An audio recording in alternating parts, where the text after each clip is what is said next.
कि हे कुंती नंदन, जो इंद्रियों और विषयों के संयोग से पैदा होने वाले भोग सुख हैं, वे आदि अंत वाले और दुख के कारण ही, अतः विवेकशील मनुष्य उनमें रमण नहीं करता।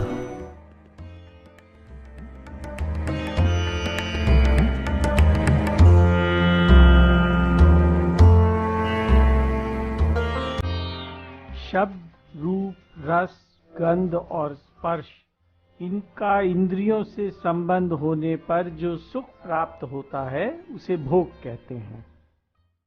सुख सुविधा मान के मिल जाने पर जो प्रसन्नता आती है उसे भी भोग कहते हैं।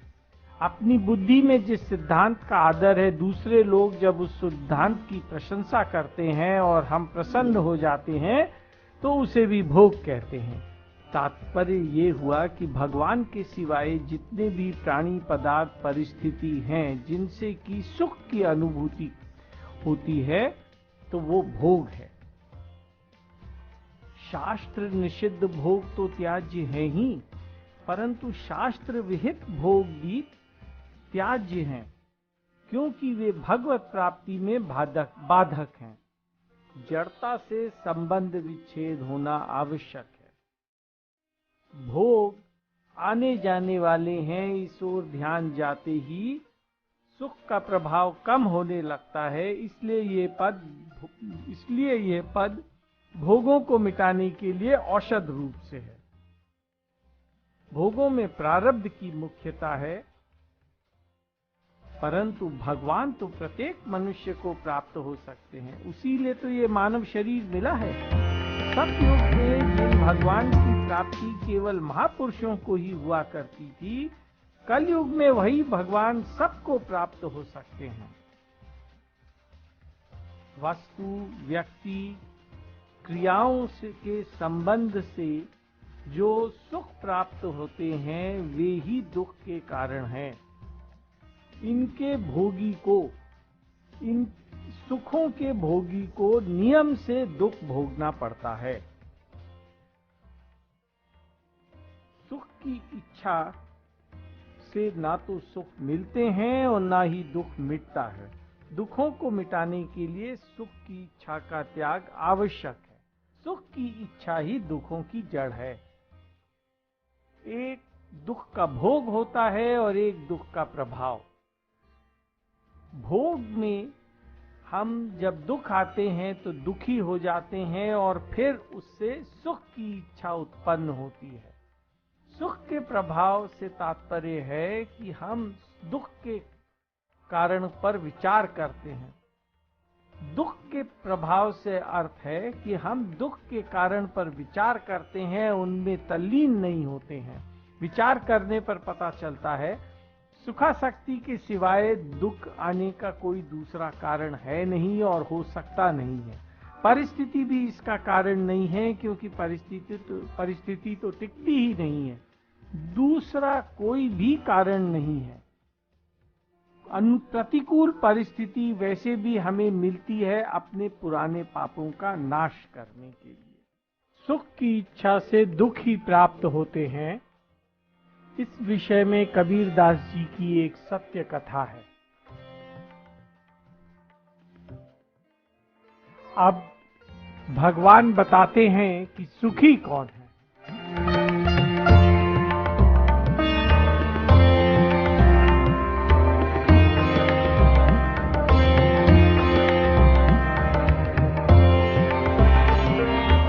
इस मनुष्य शरीर में जो कोई मनुष्य शरीर छूटने से पहले ही काम क्रोध से उत्पन्न होने वाले वेग को सहन करने में समर्थ होता है, वह नर योगी और वही सुखी है।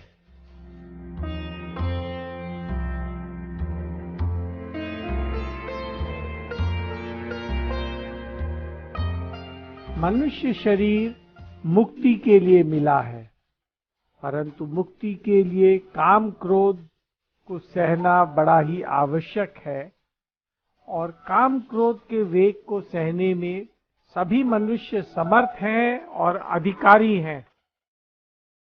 मृत्यु का पता नहीं कि कब आ जाए, अतः बिना कोई देरी किए काम क्रोध के वेग को सहने की चेष्टा करनी चाहिए। यदि हम इसमें सफल नहीं होते हैं तो सच्चे भाव से कृष्ण की शरण में आ जाएं, वे अवश्य ही हमारी मदद करेंगे। काम क्रोध के वेग को सहने से क्या तात्पर्य है? काम क्रोध के वेग को उत्पन्न ही ना होने दें, और यदि ये वेग उत्पन्न हो जाए तो इसके वशीभूत होकर कोई क्रिया ना करें। देखिए, पहले संकल्प उत्पन्न होता है, फिर वेग आता है। अब यदि हम संकल्प को ही उत्पन्न ना होने दें तो वेग आ ही नहीं सकता है।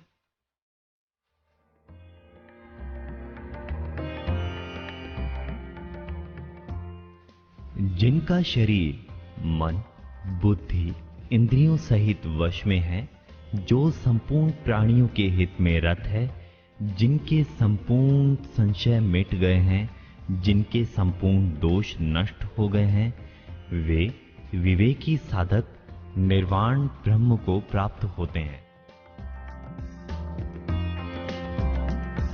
भगवत प्राप्ति का लक्ष्य दृढ़ हो जाने से साधक को शरीर, मन, बुद्धि, इंद्रियां वश में नहीं करने पड़ते, वे अपने आप ही वश में हो जाते हैं। और इनको वश में करने का अर्थ है इनमें राग द्वेष का ना होना, प्रत्येक क्रिया को दूसरों के हित में करना अथवा उनको श्री कृष्ण की खुशी के लिए करना। शरीर, मन, बुद्धि, इंद्रियों को अपना अथवा अपने लिए मानते रहने से ये वश में नहीं होंगे और इनमें राग द्वेष आदि दोष विद्यमान रहेंगे ही।